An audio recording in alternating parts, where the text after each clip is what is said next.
इस्लाम में सेक्स के अलावा है क्या? चार चार एक साथ रख सकते हैं, 7 तक पहुंच सकती है तो गरीब मुस्लिम के लिए है, बाकी कोई इंतहा नहीं है। चाची की लड़की, फूफी की लड़की, खाला की लड़की, मामा की लड़की, सबके सब जायज़ हैं। मुंह बोले सारे रिश्ते हराम हैं। आप किसी से मुस्लिम हो हैं तो राखी बंधवा सकते हैं, शादी कर सकते हैं। किसी को माँ कह सकते हैं, शादी कर सकते हैं। बेटी कह सकते हैं, शादी कर सकते हैं। कोई मुंह बोला रिश्ता नहीं। मैं मुस्लिम परिवार से मैं पैदा हुआ, पला बड़ा, एकदम कट्टर वो था, इस्लामिक था, कट्टर वाला मुस्लिम था। मैं इस्लाम छोड़ने के बाद ये कहता हूँ मैंने इस्लाम नहीं छोड़ा बल्कि अपने अंदर के एक जिहादी को मार दिया है। आप देखिए फ़िलिस्तीन कहाँ है, गाज़ा कहाँ है, इतने लोग मर रहे हैं, कट रहे हैं। ये चारों तरफ से मुसलमान परेशान हैं। हाँ, इतने बांग्लादेश में मारे हैं, कितने मुसलमान परेशान हैं, दिखाई दिया आपको? कितना मुसलमान परेशान दिखाई दिया हिंदुओं की मौत पर? क्यों? कुरान तो साफ तौर से ऑर्डर कह रहा है ना, सूरह अनफाल चैप्टर आयत 39। हलाला के लिए जो है ना, अभी तक आपने यही सुना होगा कि एक ने हस्बैंड ने कह दिया तलाक तलाक तलाक, तलाक हो गई और उसके बाद उसका दूसरे से निकाह हो गया। अब रात को वो अपना हम बिस्तरी करेगा और उसके बाद सुबह को तलाक दे देगा। इतना ही तो पता होगा ना, लेकिन नहीं, ये पूरा सच नहीं है।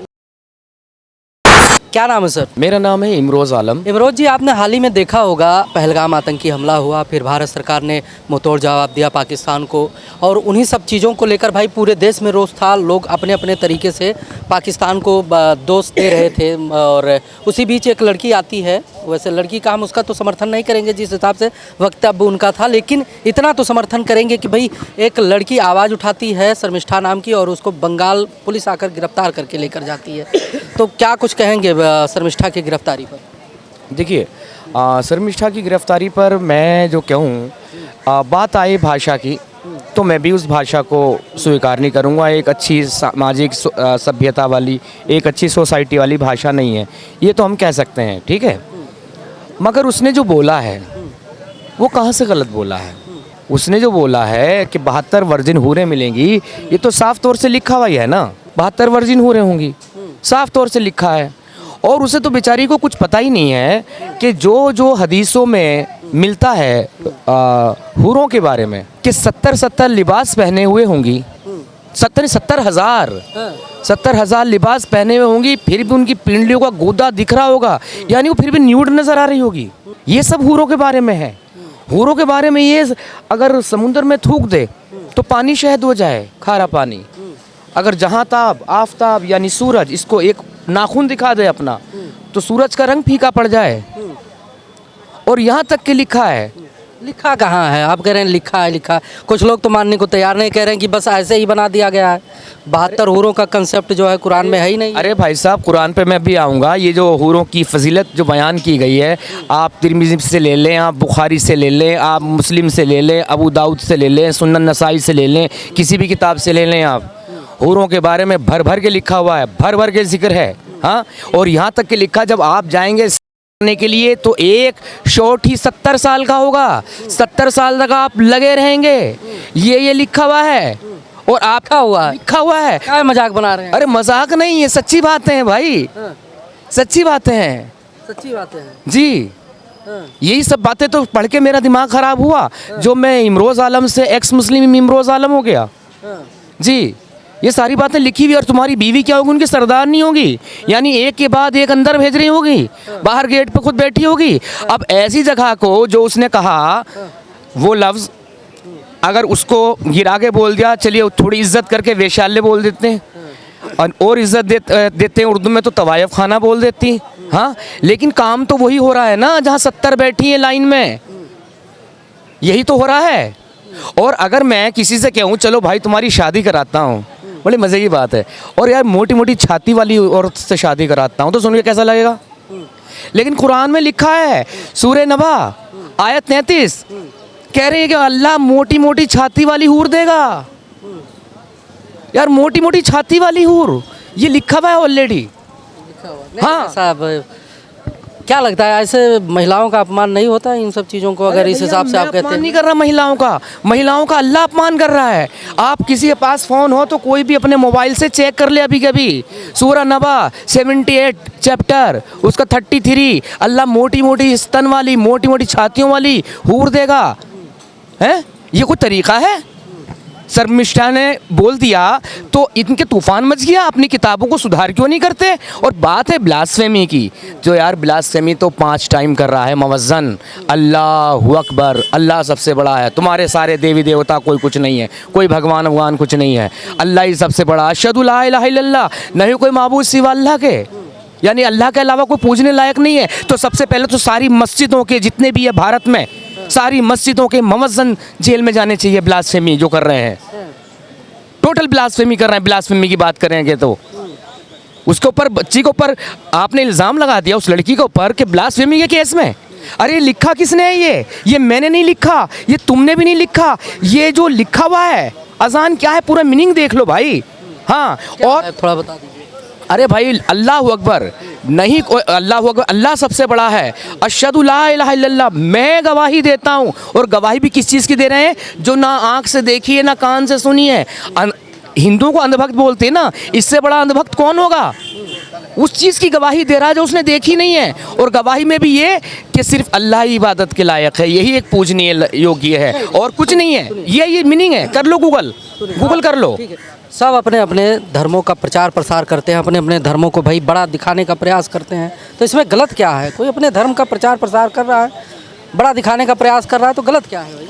अच्छा, आपने देखा होगा 2 कंपनी है टेलीविज़न की या मोबाइल की, सैमसंग वीवो की बुराई करके अपना माल बेचती है, या वीवो सैमसंग की बुराई करके बेचता है?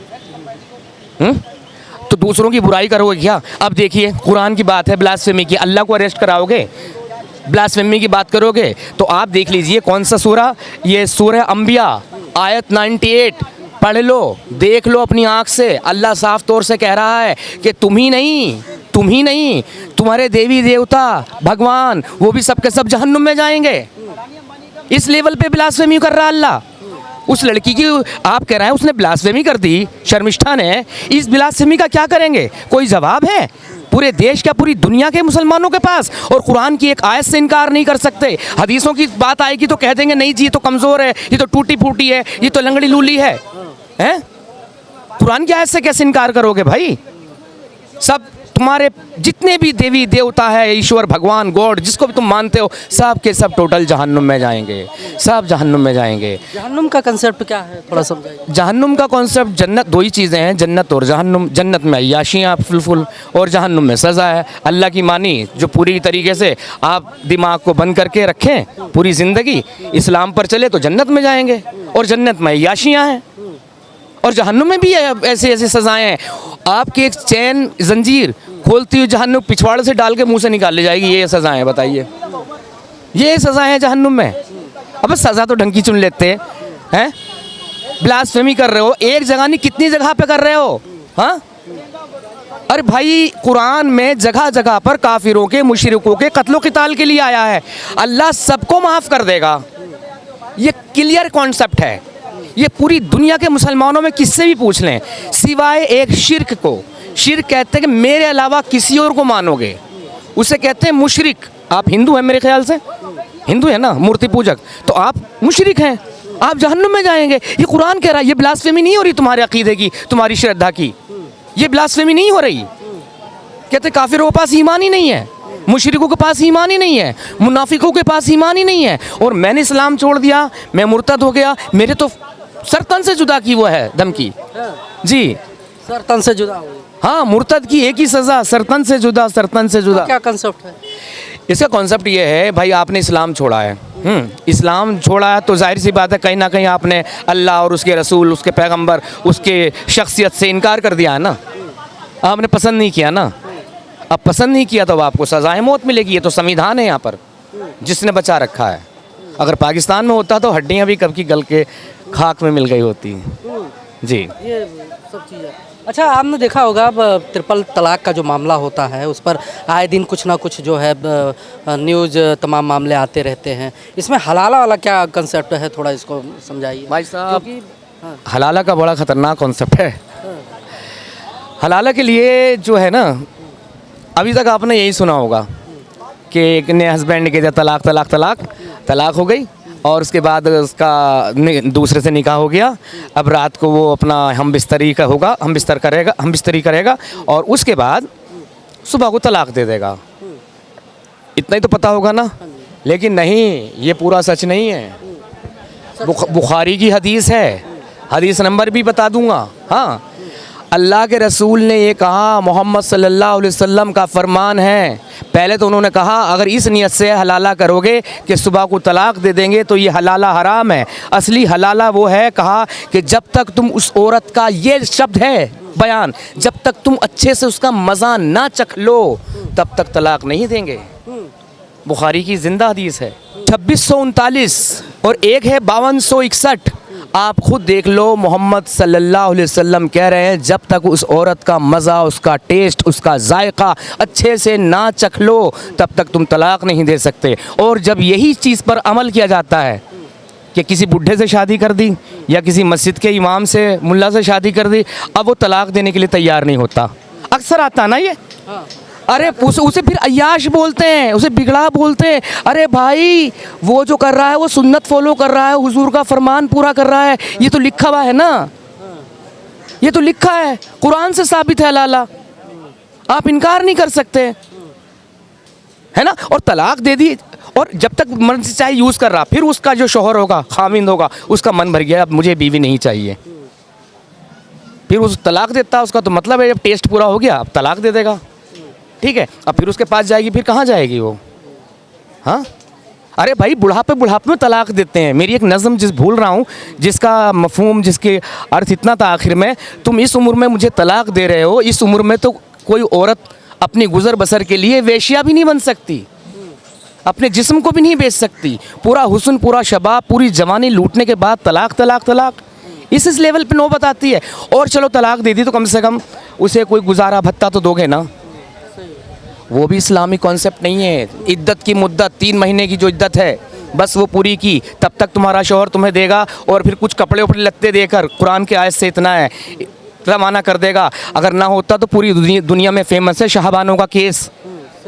वो गरीब बेचारी बूढ़ी औरत, ज़ईफ़, वो उस इंसान ने इतना से तो कहा था कि मुझे तुम गुजारा भत्ता बढ़ा दो थोड़ा, 5,000 रुपये की कमाता था मंथ में उस टाइम पे उसका शौहर, तो आज का करोड़पति है जी।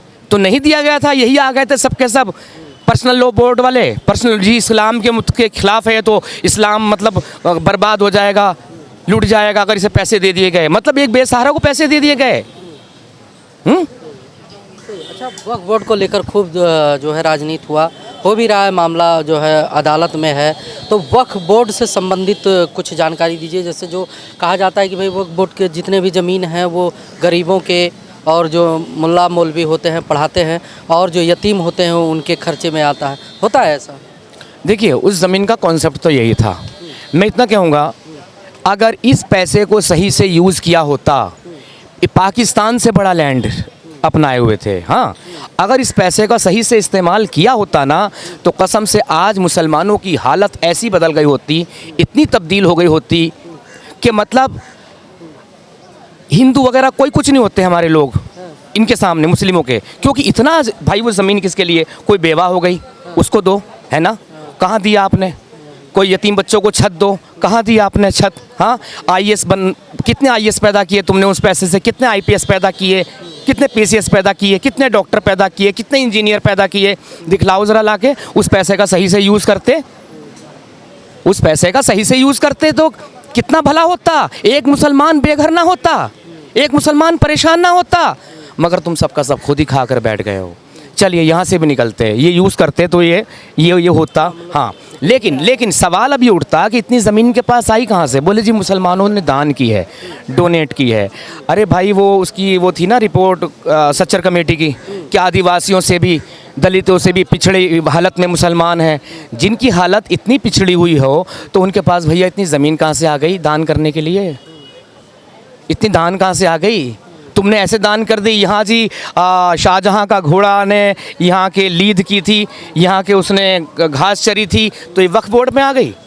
आप साउथ में देखें ना, 1500 साल पुराना मंदिर, उससे गांव में तब मोहम्मद साहब के फादर भी पैदा ना हुए होंगे, है ना? उस पर भी आपने दावा ठोक दिया। भाई कैसे एक दावा ठोक दिया तुमने? भाई एक तुमने पाकिस्तान ले लिया, ठीक है, मज़हब के उस पर वो हुआ था ना, पार्टीशन बंटवारा जो हुआ था, और तो कोई नहीं था, कारण यही था। तो भाई तुम्हें फिर जाना चाहिए था ना सबको। लेकिन मौलाना आज़ाद, उनका कॉन्सेप्ट था ये, पाकिस्तान तो तुमने ले लिया लड़ झगड़ के, अब तुम्हें हिंदुस्तान को भी पाकिस्तान बनाना है, यहीं रुक जाओ वरना तुम्हारे भाई कमज़ोर पड़ जाएंगे। जी। अच्छा, समृष्ठा केस में आपने देखा होगा कि जैसे मान लिया उसको FIR हुआ, पुलिस लेकर गई, लेकिन ऐसे ना जाने कितने लोग हैं जो सोशल मीडिया पर सनातन धर्म से जुड़े हिंदू देवी देवताओं के फ़ोटो पोस्टर वगैरह लगाते हैं, जलील करते हैं। ये कौन सा कंसेप्ट है, क्यों करते हैं? भाई जलील करते हैं तो सीधी सी बात है, मुसलमानों के मुताबिक, मैं मुस्लिम परिवार से मैं पैदा हुआ पला बड़ा, एकदम कट्टर वो था, इस्लामिक था, कट्टर वाला मुस्लिम था। मैं इस्लाम छोड़ने के बाद ये कहता हूँ मैंने इस्लाम नहीं छोड़ा बल्कि अपने अंदर के एक जिहादी को मार दिया है, सोच वही थी। तो आपने सीधी तौर से कहते हैं आप लोगों के पास ईमान ही नहीं है, जब कुरान साफ तौर से कह रहा है तुम्हारे सूरे ये अंबिया की 98 आयत जो मैंने बताई है, तुम्हारे देवी देवता तुम्हारे भगवान सब जहन्नुम में जाएंगे, जिनकी तुम पूजा करते हो सब जहन्नुम का ईंधन है, साफ तौर से लिखा हुआ। तो फिर ब्लास्फेमी वो उन्हें हक है, अधिकार है, जन्मसिद्ध अधिकार है भाई उन्हें, तुम नहीं कर सकते उनके बारे में, तुम कुछ नहीं बोल सकते, उन्हें अधिकार है जन्मसिद्ध। क्या ऐसे करना? हाँ, जन्मसिद्ध अधिकार है। और ये कहते हैं काफिर को काफिर मत क्या हो जी, जीते जी, भाई जीते जी मत क्या हो, क्या पता कभी मान ले आए, मगर मान तो दिमाग में काफिर ही रखा है। अच्छा, एक चीज़ और मैं आपके कैमरे के माध्यम से बात कहना चाहूँगा, हमारे मौलाना एक चीज़ आके बड़ी जलेबी बनाते हैं, बड़ी रसीली जलेबी बनाते हैं, बोले नहीं आप ठीक से समझिए काफिर का कॉन्सेप्ट, इसका मतलब ये होता है मोहतरम, पान खा के लंबी लंबी दाढ़ी वाले, काफिर कहते हैं इनकार करने वाले को, नास्तिक को, और तुम तो मानते हो ना किसी को, तो सामने वाले कहता हाँ जी हम तो मानते हैं, तो तुम्हारे लिए थोड़ी कहा गया है काफिर, कुरान में तो नास्तिकों के लिए कहा गया। लेकिन जो मूर्ति पूजक है अल्लाह उन्हें भी माफ़ नहीं करेगा, उन्हें भी नहीं छोड़ेगा, शिर्क जो करते हैं और उन्हें मुशरिक कहते हैं, तो भैया मुशरिक भी जहन्नुम में जाएगा और काफिर भी जहन्नुम में जाएगा और मुनाफिक जो होगा वो भी जहन्नुम में जाएगा और मुझ जैसा एक्स मुस्लिम यानी मुर्तद भी जहन्नुम में जाएगा। तो इन चारों में फ़र्क क्या है ना? कहते हैं इतना पाक साफ सुंदर सा मजहब या धर्म है इस्लाम, आप कह रहे हैं कि जो है हम छोड़ चुके हैं। क्या क्या दोबारा से कहना, पाक साफ, पाक साफ? अरे भाई कैसे कहूँ यार, इस्लाम में सेक्स के अलावा है क्या? चार एक साथ रख सकते हैं, 7 तक पहुंच सकती है तो गरीब मुस्लिम के लिए है, बाकी कोई इंतहा नहीं है। आप बादशाहों की देख लीजिए, कितनी बीवियां, सऊदी के किंग वगैरह की देख लीजिए, है ना, कितनी बीवियां। ये दुनिया में जीते जी सेक्स पे सेक्स, और फिर किसी से जंग होती है किसी मुल्क से, तो वहाँ की जो काफिरों की बहन बेटियाँ हैं, गैर मुस्लिमों की, मुशरिकों की, मुर्तदों की, मुनाफिकों की, काफिरों की, वो सब के सब माले गनीमत में आ जाती है। माले गनीमत कहते हैं लूट के माल को, और तुम्हारा रुपया पैसा नहीं, तुम्हारी सब बहन बेटियां वो उठा के ले जाएं, उनकी मर्ज़ी, उन्हें बेचे या उन्हें खुद यूज़ करे, जब मन भर जाए तो खुद बेच दे। ये साफ़ तौर से कुरान में कह रहा है अल्लाह। और चाची की लड़की, फूफी की लड़की, खाला की लड़की, मामा की लड़की, सबके सब जायज़ हैं, मुँह बोले सारे रिश्ते हराम हैं। हमारे पैगम्बर मोहम्मद सल्लल्लाहु अलैहि वसल्लम ने तो यहाँ तक के किया है भाई साहब, एक बच्चा गोद लिया, उसका नाम जैद की शादी कराई अपनी कज़िन सिस्टर से। पहले वो सिस्टर है, फिर वो शादीवती बहू बन जाती है, फिर एक बार उस पर नज़र पड़ गई। खैर वो किस तरह से नज़र पड़ी वो बताऊंगा तो बड़ा ये कहेंगे मैं ब्लास्फेमी कर रहा हूँ, लेकिन वो लिखा हुआ है, उसे निवस्त्र अवस्था में देख लिया नहाते हुए, तो दिल आ गया आपका। फिर डिवोर्स करा के उनसे खुद आपने शादी कर ली, और कुरान में आयत उतर गई, अल्लाह तुम में से, वो मोहम्मद तुम में से किसी का बाप नहीं है। अरे भाई, जब मोहम्मद साहब किसी के बाप नहीं है, जब उसे पूरे मक्का के सामने हाथ पकड़ के कबूल कर रहे थे आज से जैद मेरा बेटा, तो हज़रत जिब्राइल पहले आकर उनका हाथ पकड़ लेते ना, नहीं मोहम्मद साहब ऐसा ना करो, तुम किसी के बाप नहीं हो, कुरान में पहले से फैसला है, क्योंकि कुरान तो लोहे महफूज पे पहले से लिखा रखा था ना, पहले से लिखा रखा था कुरान, तो फिर ऐसा क्यों नहीं किया? जब शादी कर ली, पसंद आ गई, तो मुंह बोले रिश्ते भी हराम हो गए। आप किसी से मुस्लिम हो हैं तो राखी बंधवा सकते हैं, शादी कर सकते हैं, किसी को माँ कह सकते हैं, शादी कर सकते हैं, बेटी कह सकते हैं, शादी कर सकते हैं, कोई मुंह बोला रिश्ता नहीं। अब देखिए, जैसे कि आपने देखा होगा मुस्लिमों की, एक तारीफ़ करूं, देखिए मैं यहाँ पर एक, जहाँ पे कौन को तारीफ़ नहीं दिखती, क्या तारीफ़ ये है, आप मुझे बताइए, वृद्धाश्रम मुसलमानों में कोई देखा आपने भारत में? वृद्धाश्रम जितने भी होते हैं नॉन मुस्लिम में होते हैं ना, वृद्धाश्रम कहीं नहीं मिलेगा। तो मोहम्मद साहब ने जो माँ बाप का दर्जा बता दिया, तो मुस्लिम लोग कितने भी लड़ ले झगड़ ले तो अपने माँ बाप को बाहर नहीं निकालते, वृद्धाश्रम में भेजते, और भेजेंगे भी तो कहीं हिंदुओं के यहीं भेजेंगे, क्योंकि इनके यहाँ पर कॉन्सेप्ट ही नहीं। लेकिन यतीम खाने ज़रूर मिलेंगे, यानी अनाथालय, यतीम खाना मिस अनाथालय। वो क्यों? क्योंकि मुंह बोले रिश्ते हराम है, आप किसी को गोद नहीं ले सकते। अगर वो अपने बेटे की बीवी पे दिल आ गया था, उसको छोड़ दिए होते, उससे शादी ना किए होते, मुंह बोले रिश्तों को हराम नहीं ना किए होते, तो आज जितने यतीम खाने हैं ना, जो मासूम गरीब बच्चे बेचारे पढ़ रहे हैं, उनके कोई सुनवाई करने वाला नहीं होता, और मौलवी उनके साथ बदफेली करते हैं, ज़्यादती करते हैं। ये ढकी छुपी बात नहीं है, उन अच्छे बच्चों के साथ भी होती है, घर परिवार के जिनके माँ बाप बड़े बड़े ओहदों पर है, उन्हें तक नहीं बख्शा जाता। तो फिर इन बच्चों के साथ क्या हालत होती होगी, क्या सुलूक होता होगा इनका। जैसे आपने देखा होगा भाई, आतंकी हमला होता है पहलगाम में, भारत सरकार मुंहतोड़ जवाब देती है। हमारे देश में एक सुर में आवाज़ उठता है, लोग समर्थन करते हैं भारत सरकार का। लेकिन कुछ लोग भी हैं अपने यहाँ, तमाम जासूस मिले, तमाम ऐसे भी लोग हैं कि जो भारत में रह के पाकिस्तान के प्रति उनका प्रेम झलक के सामने आ ही जाता है। देखिए, पाकिस्तान क्या है अपने आप में? पाकिस्तान कोई गैर मुल्क नहीं है इनके लिए, एक इस्लामिक स्टेट है, और वो ला इलाहा इल्लल्लाह मोहम्मद रसूलुल्लाह इसकी बुनियाद पर बना है। और ये कलमा यहाँ भी पढ़ा जाता है, 5 टाइम अजान में पढ़ा जाता है, ठीक है। तो भाई मुसलमान का भाई है, कलमे वाला भाई है, काफिर का भी भाई नहीं हो सकता। अल्लाह ने तो साफ तौर से कुरान में कई जगह कह दिया कि काफिरों से दोस्ती ना करो, मुशरिकों से दोस्त, जो गैर मुस्लिम है कुल मिलाकर उसमें सब आ जाते हैं टोटल, उनसे दोस्ती ना करो। भाई मुसलमान का खून मुसलमान पे हराम है। अभी जो किसी ने बोल दिया था हमारी बहन सोफिया कुरैशी के लिए, तो मैं कहना चाहूँगा, बहन सोफिया कुरैशी, आप पक्की देशभक्त हैं, सच्ची हिंदुस्तानी हैं, आपके उसमें कोई कमी नहीं है। लेकिन इस्लाम के मुताबिक आप देखें तो आप जहन्नुम में जाएंगी, इस्लाम के मुताबिक, क्योंकि मुसलमान पर मुसलमान का खून हराम है। सोफिया कुरैशी, समझे, वो देशभक्त हैं। अब वो इस्लाम की नज़र से मुसलमान नहीं रही, चाहे कितना कहती रहें कि मैं मुसलमान हूँ। आप एक अच्छी देशभक्त हैं, आप एक अच्छी हिंदुस्तानी हैं, हम सब की बहन हैं, हाँ, लेकिन आप अब इस्लाम में नहीं हैं। इस्लाम के मुताबिक भले आप कहते रहें, ऊपर से कुछ भी करते रहें। मतलब ऐसा होता है जी, मतलब कि अगर जो पाकिस्तान यानी कि इस्लाम से जुड़ा हुआ देश है, अगर पाकिस्तान के समर्थन में गए कोई भी हो यहाँ के मुसलमान, तो वो मुसलमान नहीं, पाकिस्तानी नहीं भाई, दुनिया का कोई भी देश हो, आप देखिए फ़िलिस्तीन कहाँ है, गाज़ा कहाँ है, इतने लोग मर रहे, कट रहे, ये चारों तरफ से मुसलमान परेशान हैं। हाँ, इतने बांग्लादेश में मारे, कितने मुसलमान परेशान हैं, दिखाई दिया आपको? कितना मुसलमान परेशान दिखाई दिया हिंदुओं की मौत पर? क्यों? कुरान तो साफ तौर से ऑर्डर कह रहा है ना, सूरह अनफाल चैप्टर आयत 39 साफ तौर से कह रही है, काफिरों से तब तक जंग करो जब तक कि पूरा दीन अल्लाह का ना हो जाए। ये मैं नहीं कह रहा, ये आप नहीं कह रहे, ये कुरान कह रहा भाई, ऑर्डर है। कुरान क्या, अल्लाह का ऑर्डर है, जिससे इनकार नहीं कर सकते आप। जिसने एक आयत से क्या, एक अलिफ से भी इनकार कर दिया तो वो इस्लाम से खारिज हो गया, अब उसका ठिकाना जहन्नुम है।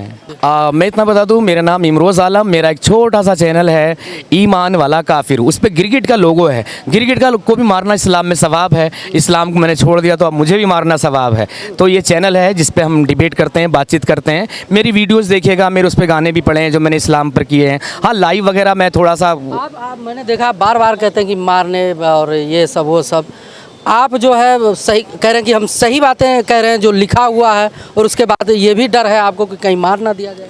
अरे भाई साहब, देखिए होता क्या, आपने पुरानी फिल्में देखी होंगी 1950 से थोड़ा सा आगे चल के, है ना, क्या होता है, एक वो गिरोह है, काली नंबर 2 की दुनिया में इंसान काम करता है।